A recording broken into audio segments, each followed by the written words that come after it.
మాఘమాసము అంటే ప్రత్యక్ష నారాయణుడైన సూర్య భగవానుడికి ఎంతో ప్రీతికరమైన రోజు. అందులోనూ మాఘ ఆదివారాలు అత్యంత విశిష్టమైనవి. ఈ రోజు మనం చేసే పూజ, స్నానం పుణ్య ఫలితాలను ఇస్తాయి. మరి ఇంతటి విశేషమైన రోజు ఇంట్లోని ఆడవారు ఈ కూరను వండినా లేక తిన్నా అష్టదరిద్రాలు అనుభవించాల్సి వస్తుంది. ఒక్కటి తింటే మాత్రం ఆ సూర్యనారాయణమూర్తి యొక్క ఆశీర్వాదాలు మీకు కలిగి సంపూర్ణ ఆరోగ్యం చేకూరుతుంది. అనారోగ్య సమస్యలు తొలగిపోతాయి. మరి ఏం తినకూడదో, ఏం తినాలో ఇప్పుడు ఈ వీడియోలో తెలుసుకుందాం. ముందుగా స్వామికి సంబంధించిన ఒక చిన్న కథను ఇప్పుడు విందాం. పూర్వం ఉజ్జయిని నగరంలో ఒక ముసలవ్వ ఉండేది. ఆమెకు ఎవరూ లేరు. బంధువులు గాని, కన్నవారు గాని, అలాగే తన కడుపులో పుట్టినవారు కాని ఎవ్వరూ లేరు. ఏ బంధమూ లేదు.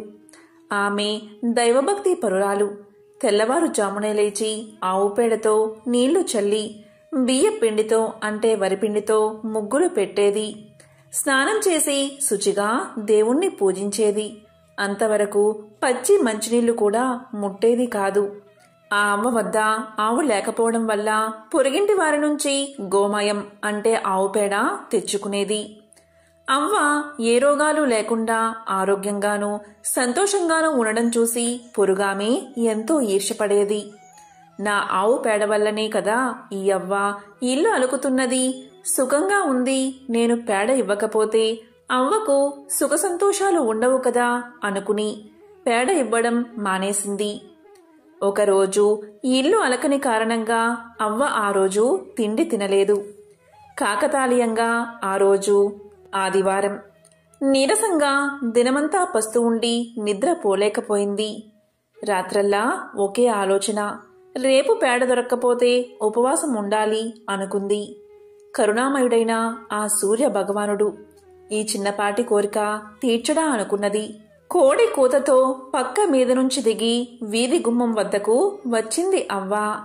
ఆమె ఆనందానికి హద్దులు లేవు. గుమ్మం ముందు ధవల వర్ణంతో మెరిసిపోతున్న ఆవు కనబడింది. అవ్వను చూడగానే పేడ వేసింది. అప్పుడే భాస్కరుడి కిరణాలు నేలమీద పడుతున్నాయి.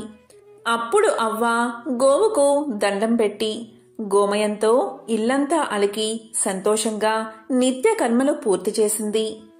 ఆవు అక్కడ్నుంచి కదల్లేదు. తను వండుకున్నదే ఆవుకు ముందు పెట్టి తరువాత తాను తింది అవ్వ. రాత్రైనా ఆవు కదల్లేదు. దేవుడే తనకిచ్చాడని ఇంట్లోనే కట్టింది అవ్వ. రోజూ ఆవుకు మేత పెడుతుంది. పొరుగింటామే ఈ ఆవు అవ్వకు ఎవరిచ్చారు? బహుశా దొంగలించిందనే కక్షతో గ్రామాధికారికి ఫిర్యాదు చేసింది. అప్పుడు గ్రామాధికారి మనుషులు వచ్చి నువ్వు దొంగవు అని నేరం మోపి ఆవును తోలుకెళ్లిపోయారు. ఆ రాత్రి ఆమె దేవుణ్ణి తలుచుకుంటూనే గడిపింది. అదే రాత్రి సూర్యభగవానుడు గ్రామాధికారికి కల్లో కనిపించి ఆ అవ్వ దొంగ కాదు, ఆ ఆవును నేనే ఇచ్చాను. తెల్లవారక మునిపే ఆవును తిరిగి ఆమె ఇచ్చి పరిహారంగా 10 రూకలివ్వి అన్నాడు. కోడి కూతతో లేచి ఈ రోజైనా పురుగామె పేడ ఇస్తుందా లేదా అన్న శంకతో వీధిలోకి వచ్చింది అవ్వ.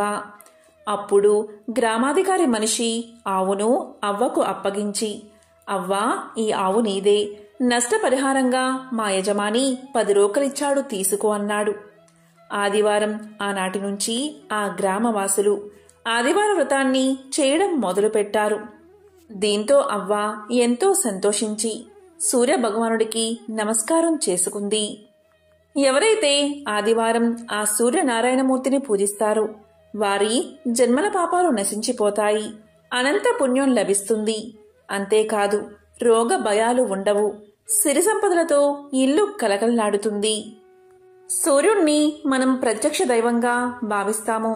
అంధకారాన్ని తొలగించి మనకు వెలుగుని ప్రసాదించి మన చుట్టూ ఏమున్నదో చూసే అవకాశం ఇస్తాడు సూర్యుడు. వర్షాలు కురిపించి మన దప్పిక తీర్చడమే కాదు, జీవనాధారమైన పంటలు పండడానికి సహకరిస్తాడు. అంతేకాదు మనం కాలాన్ని గుర్తించే సూర్యగమనాన్ని అనుసరించే ఒక పగలు, ఒక రాత్రి, ఒక రోజుగా లెక్కిస్తాము కదా. అన్నిటికన్నా ముఖ్యమైనది భూమి మీద ఉన్న అనేక మలినాలను నాశనం చేసి మనకి ఆరోగ్యాన్ని ప్రసాదిస్తాడు సూర్య భగవానుడు. మరి ఎంతో విశేషమైన ఆదివారం రోజు ఏం తినాలో ఏం తినకూడదో ఇప్పుడు తెలుసుకుందాం. సూర్యుడు నవగ్రహాల మధ్యలో కనిపిస్తాడు. ఉదయం నిద్రలేవగానే సూర్యుడికి నమస్కారం చేయడం, సంధ్యావందనం వంటి వాటి ద్వారా సూర్యుడికి అర్ఘ్యం ఇవ్వడం హిందూ సాంప్రదాయంలో ఉంది.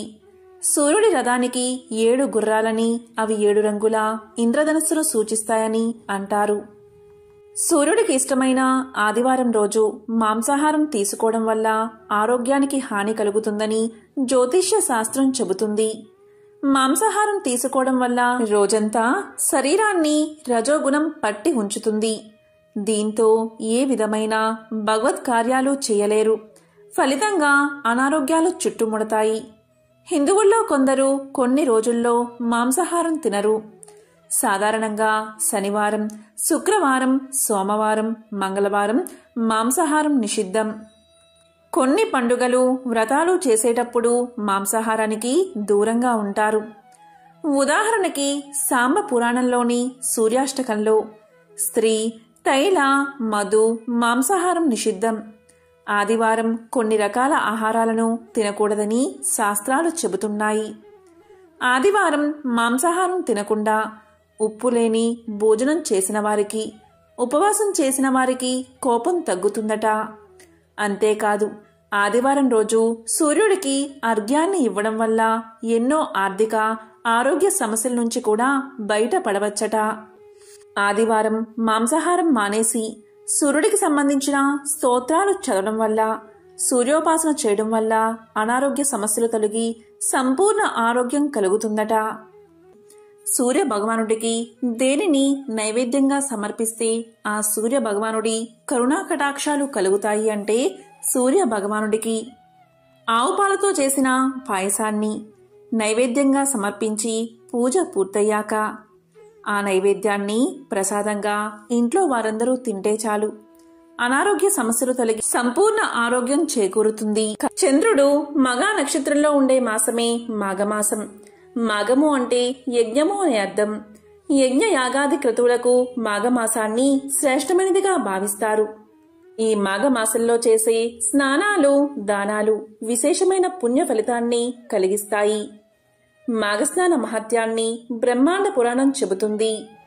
మృకండముని మనస్వినిల మాఘస్నాన పుణ్యఫలమే వారి కుమారుడైన మార్కండేయుణ్ణి అపమృత్యు నుంచి తొలగించిందని పురాణ కథనం. కళ్యాణకారకమైన ఈ మాసంలో చేసే స్నానం పరమ పవిత్రమైనదిగా భావిస్తారు. పాపరాహిత్యం కోసం నదీ స్నానాలు చేయడం మాఘమాస సాంప్రదాయం.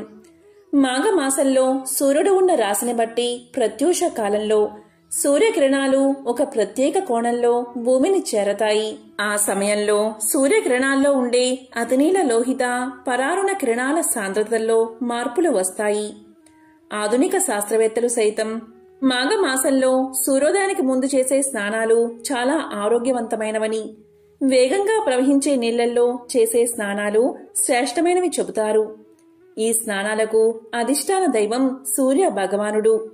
స్నానం చేసిన తర్వాత సూర్యుడికి అర్ఘ్యం సమర్పించడం ఒక ఆచారం. మాఘమాసంలో సూర్యోదయానికి పూర్వమే నదీ స్నానం కానీ లేదా బావినీటితో స్నానం కానీ మీకు వీలు కాకపోతే గృహ స్నానంతో 6 సంవత్సరాల అగమర్షణ స్నానఫలం లభిస్తుంది అంటారు. బావినీటి స్నానం 12 ఏళ్ల పుణ్యఫలాన్ని, తటాక స్నానం ద్విగుణం, నదీ స్నానం చాతుర్గుణం, మహానది స్నానం శతగుణం, గంగా స్నానం సహస్రగుణం, త్రివేణి సంగమ స్నానం నదీ శతగుణఫలాన్ని ఇస్తాయని పురాణవచనం. మాఘ స్నానంలో దివ్య తీర్థాలను స్మరించి పాప వినాశనం కోరుతూ స్నానం చెయ్యడం సాంప్రదాయం. స్నాన సమయంలో ప్రయాగను స్మరిస్తే ఉత్తమ ఫలం లభిస్తుందని విశ్వాసం. ఈ మాసంలో ముఖ్యంగా సూర్యుడు మకర రాశిలోకి ప్రవేశించినప్పటి నుంచి ఉదయకాలపు స్నానాలు చేయడం ఒక వ్రతంగా ఉంది. మాఘంలో ఎవరికి వారు వీలున్నంతలో నది, చెరువు, మడుగు, కొలను, బావి, చివరకు చిన్న నీటి పడియలో అయినా స్నానం చేస్తే ప్రయాగలో స్నానం చేసినంత పుణ్యం లభిస్తుంది. చలికి భయపడక ఉదయాన్నే నదీ స్నానం చేయడం సర్వోత్తమం. రేపే మాఘ ఆదివారం. మాఘమాసంలో అత్యంత విశిష్టమైన రోజు మాఘ ఆదివారం. సూర్య భగవానుడికి ఎంతో ఇష్టమైన రోజు. అందుకే మాఘమాసంలోని ఆదివారం రోజు సూర్య భగవానుణ్ణి విశేషంగా పూజిస్తారు. ఇలాంటి పవిత్రమైన రోజు స్నానం చేసే నీటిలో ఈ ఒక్కటి వేసుకుని స్నానం చేస్తే 7 జన్మల పాపాలు సైతం ఆ నీటి ద్వారా తొలగిపోతాయి. జన్మల దరిద్రం తొలగి మీరు పట్టిందల్లా బంగారమే అవుతుంది. సూర్య భగవానుడి ఆశీస్సులు మీకు తప్పకుండా కలుగుతాయి. మరి మాఘ ఆదివారం రోజు స్నానం చేసే నీటిలో ఏం వేసుకుని స్నానం చెయ్యాలో ఇప్పుడు ఈ వీడియోలో తెలుసుకుందాం. మాఘమాసంలో భానువారం అంటే ఆదివారం అధిక మహత్యం కలది. అసలు మాఘమాసంలో వచ్చే ఆదివారాలన్నీ మహత్తు కలిగినవే.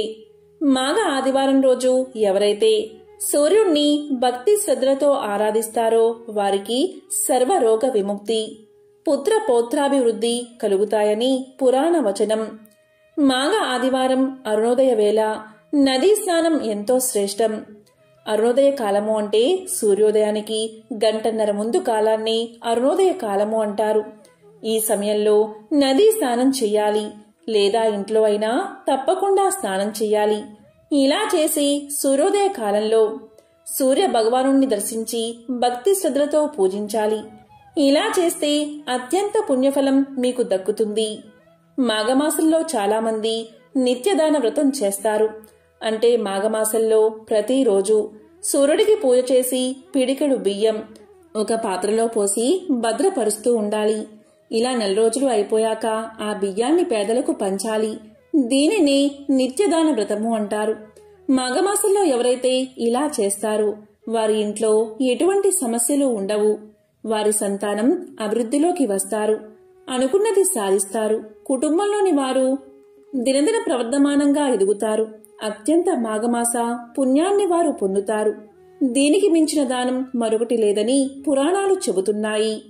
మాఘమాసంలో ఆదివారం రోజు ఈ అరుణోదయ కాలంలో నదులు, చెరువులు, మడుగులు, బావుల్లో లేదా నీటి పడియల్లో కాని స్నానం చేస్తే ప్రయాగలో స్నానం చేసిన ఫలితం దక్కుతుంది. మాఘ ఆదివారాల్లో అరుణోదయ వేళల్లో దీపారాధన, తిలహోమం, తిలభక్షణం చేస్తే ఎన్నో కోట్ల పుణ్యఫలం లభిస్తుంది. మాఘ ఆదివారం రోజు నది, చెరువులు, బావి అందుబాటులో లేకపోతే ఎవరైనా సరే స్నానం చేసే సమయంలో ఇంట్లో బకెట్ నీటిలో చిక్కుడు ఆకులు లేదా రేగి ఆకులను, ఇదే లేకపోతే నువ్వుల నీటిలో వేసుకుని స్నానం చెయ్యండి. ఇలా స్నానం చేసే ముందు కొన్ని నువ్వులను నమిలి మింగండి. ఇలా ఎవరైతే మాఘ ఆదివారం రోజు చేస్తారో వారి పాపాలన్నీ అగ్నిలో పడిన దూది మాదిరిగా నశిస్తాయి. అంతేకాదు శరీరంలో ఉన్న సకల వ్యాధులు నశిస్తాయి. జ్ఞాపక శక్తి పెరుగుతుంది. శరీరం నూతన శక్తిని సంతరించుకుంటుంది. చిక్కుడు కార్తీక మాసంలో కుదరంత మొక్క ఉంటే మాఘ మాసం నాటికి తన మహిమను చూపుతుందని చెప్తూ ఉంటారు. అంటే నైవేద్యం పెట్టడానికి వేడి పొంగల్ని చిక్కుడు ఆకు మీద వేసి నివేదన చేస్తారు. ఇలా చిక్కుడు ఆకు మీద వేసి నివేదన చేయడం వల్ల ఆ ఆకులో ఉండే పసరు, ఆర్ద్రత పొంగలికి ఎక్కి ఒక విధమైన రసాయన మార్పు వస్తుంది. దాంతో ఆ పొంగలిలో అత్యంత ఔషధ గుణాలు చేరుకుంటాయి. అలాంటి పొంగల్ని మనం సేవించడం వల్ల మన ఒంట్లో ఉన్న అనేక రోగాలు మటుమాయం అవుతాయి. అందుకే మన పూర్వీకులు మాఘమాసంలో ముఖ్యంగా ఆదివారాల్లో చిక్కుడు ఆకుల్లో ఆ సూర్య భగవానుడికి పొంగలిని నైవేద్యంగా పెట్టి ఆ తరువాత ఇంట్లో కుటుంబ సభ్యులంతా ఆ పొంగల్ని తినేవారు. ఇది ఎంతో ఆరోగ్యాన్ని కలిగిస్తుందని మన పూర్వీకులు పెట్టిన ఆచారం. ఇక ఈ రోజు అంటే మాఘ ఆదివారం రోజు పొరపాటున కూడా మీ ఇంట్లో మాంసాహారము అంటే మాంసం కూర అస్సలు వండకూడదు, అలాగే తినకూడదు. దరిద్రం ఏంటంటే మనం ఎంతో భక్తి శ్రద్ధలతో ఉండాల్సిన ఆదివారం రోజు అందరూ మాంసాహారం తినే అలవాటును విదేశీయులు మనకు నేర్పి వెళ్లారు. మన సంస్కృతిని దెబ్బతీయడానికే వారు అలా చేశారు. కానీ ఆదివారం మాంసాహారం అస్సలు తినకూడదు. అందులోనూ పవిత్రమైన మాఘ ఆదివారాల్లో మీరు మాంసాహారాన్ని ఇంట్లో వండకండి, అలాగే తినకండి. అలా వండితే ఆ ఇంటికి పరమ దరిద్రం. కాబట్టి ఎంతో పవిత్రమైన మాఘ ఆదివారం రోజు మీరు సూర్య భగవానుణ్ణి భక్తి శ్రద్ధలతో పూజించండి. మాంసాహారం జోలికి అస్సలు వెళ్ళకండి. ఇక మాఘ ఆదివారం రోజు సూర్యుణ్ణి ఆరాధిస్తే ఎటువంటి ఫలితం కలుగుతుందో భవిష్యోత్తర పురాణంలో వివరించడం జరిగింది. సర్వ దుఃఖోపశాంతాయ సర్వపాప హరాయ చ సర్వవ్యాధి వినాశాయ భాస్కరాయ నమో నమః. ఈ శ్లోకం భవిష్యోత్తర పురాణంలో ఉంది. అంటే సూర్య భగవానుణ్ణి ఆరాధిస్తే రోగం, శోకం, పాపాలు, వ్యాధులు కలగవని ఈ శ్లోకం అర్థం. సూర్య భగవానుణ్ణి ఆదివారం రోజు ఆరాధిస్తే సకల దేవతలను ఆరాధించినట్లే అని పద్మ పురాణం చెప్తుంది. శ్రీకృష్ణుని కుమారుడైన సాంబుడికి కుష్ఠవ్యాధి వస్తే సూర్యుణ్ణి ఆరాధించి తిరిగి ఆరోగ్యవంతుడు అయ్యాడు. ఉష సూర్యుని కుమార్తె. రాత్రి ఉష అక్క చెల్లెళ్ళు. రాత్రి అంతంలో ఉష అవతరిస్తుంది. ఉష వెలుగుల తల్లి. ఉషా కిరణాలు వెలుగుల్ని నింపుతాయని ఋగ్వేదం చెబుతుంది. ఋగ్వేదంలో ఉషను అందాల రాశిగా వర్ణించారు. నిత్యము ఉషస్సును ఉపాసించడం ధర్మం. ఇలా చేస్తే ఆరోగ్యం, ఆయుష్షు కలుగుతాయి. ఈ ఉష ఉపాసనే సంధ్యావందనం. అంటే కేవలం కర్మ లాంఛనం కాదు, ఆనందానుభూతి, ఆరోగ్యదాయకం. అందుకే సూర్యభగవానుడు ఆకాశంలో సంచరిస్తూ భూలోకానికి ఉపకారం చేస్తున్నాడు అంటుంది యజుర్వేదం. రోజులు, మాసాలు, సంవత్సరాలు వీటన్నిటికీ సూర్యుడే ఆధారం. సూర్యుడే కాలపు కొలమానం. అందుకే శ్రీ సూర్యనారాయణ వేద పారాయణ, లోక రక్షామణి, దైవ చూడామణి అనే సూర్యస్తుతి లోక విఖ్యాతమైనది. మాఘ ఆదివారం రోజు ఏం దానం చేస్తే జన్మల పాపాలు తొలగి కోటి జన్మల పుణ్యం కలుగుతుందో ఇప్పుడు తెలుసుకుందాం. ఈరోజు బెల్లాన్ని దానంగా ఇస్తే పార్వతీదేవి సంతోషిస్తుంది. ఉప్పును దానంగా ఇస్తే సాక్షాత్తు ఆ పరమేశ్వరుడే ఆనందిస్తాడు. కానీ ఈ రెండిటిని కొంతమంది బ్రాహ్మణులు మాత్రమే స్వీకరిస్తారు. స్వీకరించే వారిని తెలుసుకుని మాఘ ఆదివారం రోజు వీటిని దానంగా ఇస్తే అష్టదరిద్రాలు తొలగిపోతాయి, అష్టైశ్వర్యాలు కలుగుతాయి. మాఘస్నాన మహిమను తెలిపే మాఘ పురాణంలోని ఒక చిన్న కథను ఇప్పుడు తెలుసుకుందాం. ఈ కథను విన్నంతనే సకల పాపాలు తొలగి సకల శుభాలు కలుగుతాయి. పూర్వకాలంలో మగధ రాజ్యంలో పురోహిత వృత్తి చేపట్టి జీవించే నలుగురు బ్రాహ్మణులు ఉండేవారు. ఆ నలుగురికి నలుగురు కుమార్తెలు ఉన్నారు. వారు నిండు యవ్వనవంతులై ఉన్నారు. ఆ నలుగురు ఒకసారి ఆ గ్రామం కోనేటిలో స్నానం చేయడానికి వెళ్లారు. అప్పుడే అక్కడికి ఒక గురుకుల విద్యార్థి వచ్చాడు. ఆ బ్రాహ్మణ కన్యలు ఆ యువకుడి అందచందాలను చూసి మోహించి అతన్ని సమీపించి అతన్ని చుట్టుముట్టి తమను వివాహం చేసుకోమని బలవంతం చేశారు. అప్పుడు ఆ బ్రాహ్మణ విద్యార్థి తనకి ఇంకా విద్య పూర్తి కాకపోవడం వల్ల వారి కోరిక నిరాకరించాడు. అప్పుడు ఆ కన్యలు కోపంతో నీవు పిశాచివి అవుతావు అని శపించగా ఆ విద్యార్థి కూడా మీరు కూడా పిశాచులుగా మారతారని ప్రతిశాపం పెట్టాడు. దాంతో వారంతా పిశాచ రూపాలతో ఆ కొలను వద్దే ఉండి అక్కడికి వచ్చేవారిని బాధించి ఆహారం కోసం పోట్లాడుకోసాగారు. కొంతకాలానికి అక్కడికి ఒక సిద్ధుడు వచ్చాడు. ఆ సమయంలో ఆ పిల్లల తల్లిదండ్రులు తమ పిల్లలకు కలిగిన ఆ పిశాచ రూపం ఎలా తొలగిపోతుందని సిద్ధుణ్ణి కోరారు. అప్పుడు ఆ సిద్ధుడు వీరందరి చేత మాఘమాసంలో గైలో ఉన్న త్రివేణి సంగమంలో స్నానం చేయిస్తే వారికున్న పిశాచ రూపం తొలగిపోతుందని చెప్పాడు. సిద్ధుడు చెప్పినట్లు వారి తల్లిదండ్రులు చేసి ఆ పిల్లల యొక్క పిశాచ రూపాలను విముక్తి పొందేలా చేశారు. ఆ నలుగురి కన్యలకి తిరిగి వారి పూర్వ రూపాలు వచ్చాయి. ఇదంతా మాఘమాసం యొక్క స్నాన మహిమ అని వారు తెలుసుకున్నారు. కాబట్టి మాఘమాసం ఆదివారం ఎంతో పవిత్రమైన ఈ రోజు ఇటువంటి విధి విధానాలు పాటించి సకల శుభాలను పొందండి. ఓం నమో నారాయణాయ.